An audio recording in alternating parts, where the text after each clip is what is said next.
Au Nord-Vietnam, toutes les forces vives de la nation ont été mobilisées.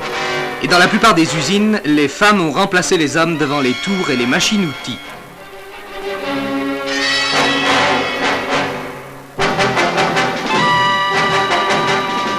Chaque jour, à l'heure de la pause, elles se retrouvent dans la cour de l'usine pour la séance de tir. Elles font partie des forces auxiliaires de défense. Les hommes, eux, sont pour la plupart sous l'uniforme dans l'armée ou au sein de la milice. Chaque bombardement effectué au Nord-Vietnam par l'aviation américaine suscite d'importants meetings de protestation qui se terminent par le défilé des milices et des forces auxiliaires de défense.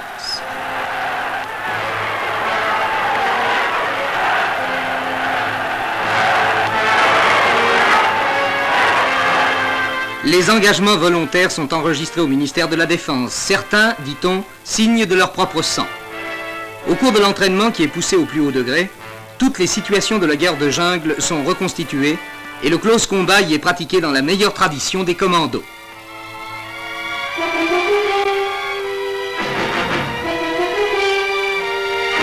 Les longues marches coupées de périodes de course permettent à ces unités d'acquérir une extrême mobilité. Sans camions, sans bateaux, les forces de la milice nord-vietnamienne ont constitué d'étonnants commandos amphibies qui s'entraînent dans les fleuves et les baies. C'est ainsi que ces combattants de l'ombre apprennent à se glisser silencieusement jusqu'au pied des défenses adverses. Le Nord-Vietnam se prépare à une guerre longue.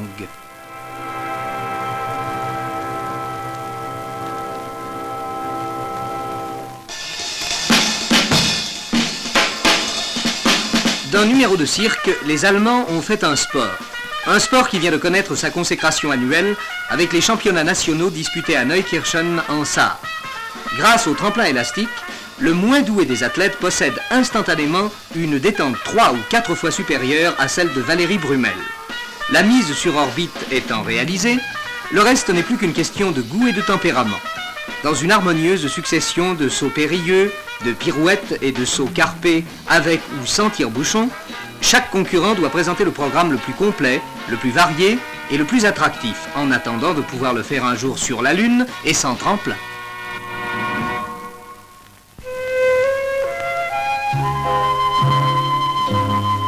Elle est de celles sur qui compte le cinéma français. Macha Merrill a reçu des mains du président des auteurs de films, Jean Delannoy, la médaille du prix Suzanne Bianchetti, distinction destinée à récompenser un jeune talent promis à un bel avenir.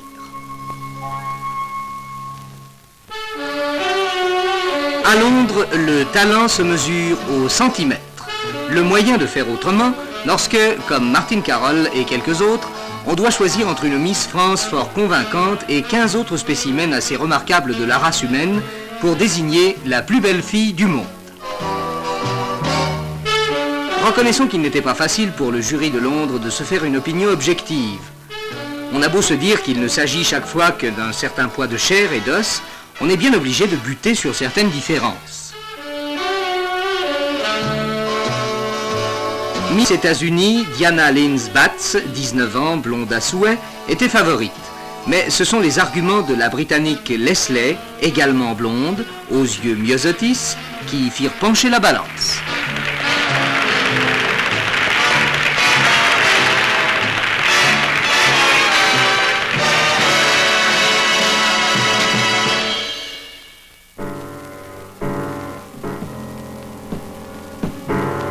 Depuis plus d'1 an, les techniciens français travaillaient à la mise au point d'un premier satellite scientifique très complexe, entièrement construit et équipé en France, FR1. C'est à Brétigny, dans les installations du Centre national d'études spatiales, le CNES, que FR1 a subi les essais nécessaires dans le simulateur d'ambiance, essais au terme desquels il a été jugé bon pour le service. Destiné à l'étude de l'ionosphère, FR1 est prêt à être lancé par une fusée américaine Scout. C'est aux stations de la NASA qu'il appartiendra de suivre et de commander son vol. Mais il permettra aussi à la chaîne des stations françaises du CNES de faire leurs premières armes. Une station installée près de Pretoria en Afrique du Sud est déjà en état de marche depuis plusieurs mois. Avec celle d'Amaguir, elle a pour mission première de faire la chasse aux satellites. c'est-à-dire d'en assurer le repérage. Et ces deux stations peuvent déceler des engins 20 fois plus éloignés que les stations américaines.